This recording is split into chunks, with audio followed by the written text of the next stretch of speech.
dalawa. Wala na kayong kawala, putangina. Kasi nalaman ko lang nang hindi sinasadya. Naghihintay ako sa'yo gabi-gabi, nag-alala ako sa'yo palagi. Ina-update kita kung kumain ka na ba. Halos hindi ka sumasagot sa chat ko. Busy ka ba? Posibleng meron ka nakausap na iba. Ako'y nag-alala na sa'yo talaga. Akala ko ba nasa taping ka lang? Naguguluhan na ako sa inyo kasi sabi mo trabaho lang. Nakikita ko sa iyong mga mata, parang meron ka nang tinatago sa ating dalawa. Ano ba yung sabihin mo na? Kasi hindi ako mapakali. Ano ba? Kaya pala hindi ka na sa akin nauwi. Saan ka ba natutulog tuwing gabi?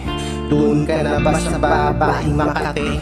Walang hiya kayong dalawa pwes. Yung hindi ko pa alam at nakita sa chat. Araw-araw ang puso't isip ko kay bigat. Parang merong nakapatong sa aking balikat.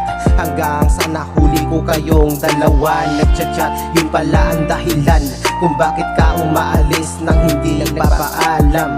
Palihim kayong nag-uusap, kaya pala hindi ka na sumasagot sa chat.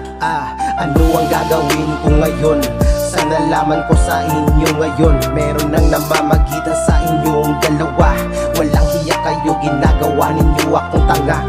Ang sakit-sakit sa akin ngayon, parang hindi ko tanggap sinayang mo ang 7 taon.